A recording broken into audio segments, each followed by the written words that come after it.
A smoking ban in England, making it illegal to smoke in all enclosed workplaces in England, came into force on July 1, 2007 as a consequence of the Health Act 2006. Similar bans had already been introduced by the rest of the United Kingdom before this, Scotland on March 26, 2006, Wales on April 2, 2007 and Northern Ireland on April 30, 2007. Passage of the law. On November 16, 2004, a public health white paper proposed a smoking ban in almost all public places in England and Wales. Smoking restrictions would be phased in, with a ban on smoking in NHS and government buildings by 2006, in enclosed public places by 2007, and pubs, bars and restaurants by the end of 2008. On October 26, 2005, after external challenge and debates within the cabinet, the government announced that it would continue with its plans. All workplaces, including restaurants and pubs selling food, would have to comply by summer 2007. However, there was widespread criticism from all sides of the argument on this, with a number of MPs threatening to try to overturn the bill.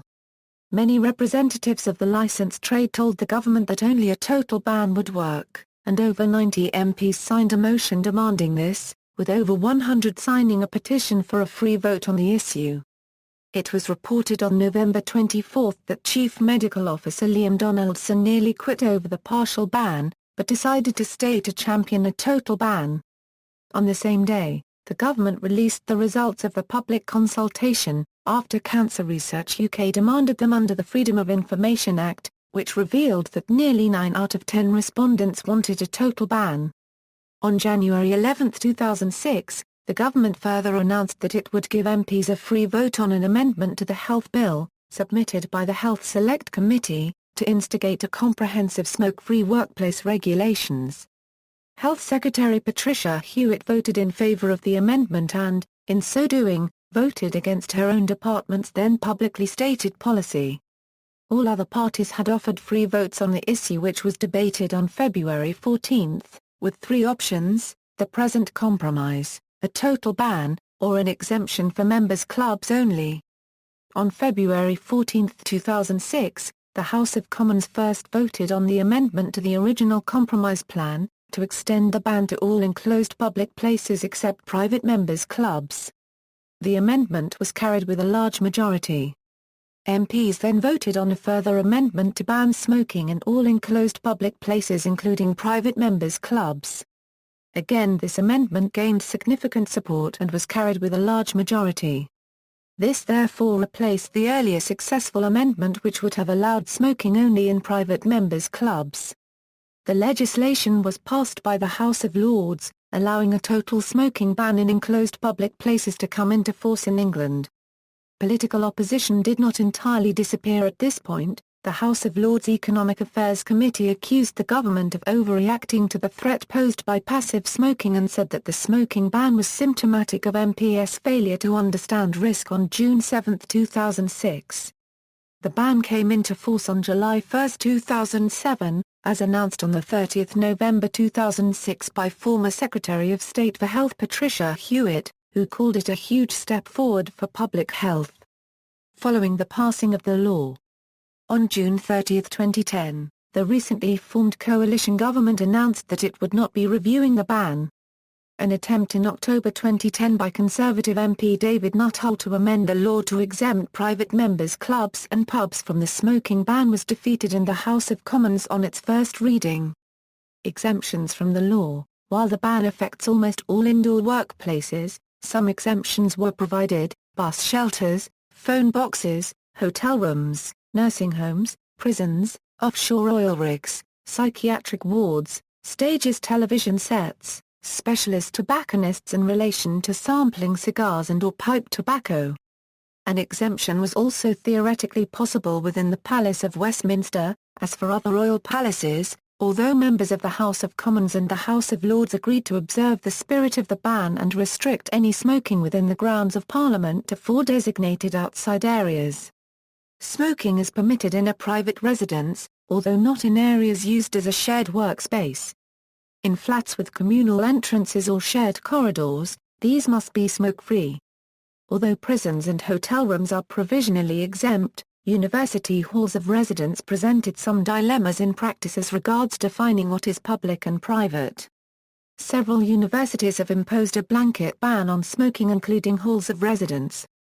Policing of the ban is enforced by environmental health officers in England, who issue warnings and offer advice before resorting to punitive measures and have had to issue a low frequency of fines since the law came into force. However, there were some objectors who generated higher-profile legal cases, for instance Hugh Howat, also known as Hamish Howat, the landlord of the Happy Scots Bar in Blackpool, who was the first landlord to be prosecuted for permitting smoking in a smoke-free place under his control. On August 2, 2007, Howat appeared before Blackpool Magistrates Court and pleaded not guilty to 12 counts of failing to stop people smoking in his pub.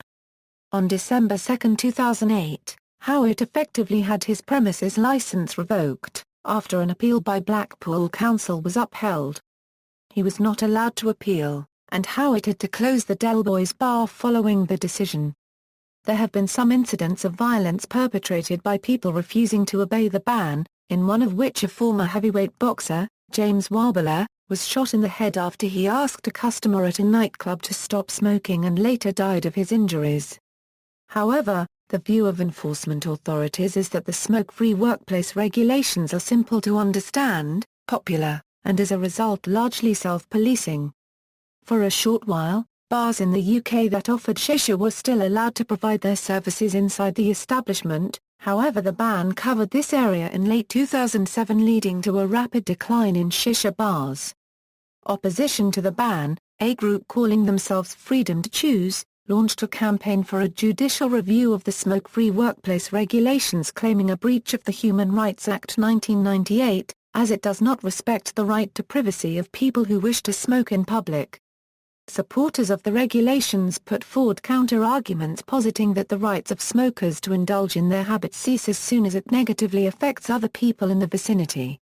In 2010, pub landlord Nick Hogan was jailed for an offence related to the smoking ban.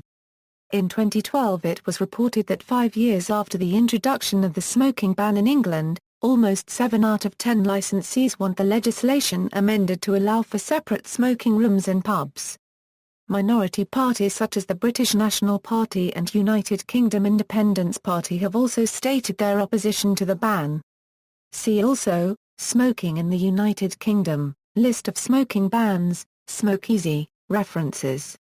External links, NHS Smoke-Free website, archived NHS Smoke-Free website, video clips, discussing the ban with TVGP Drive. Chris Steele, David Cameron discussing the ban, Smoke-Free England TV advert.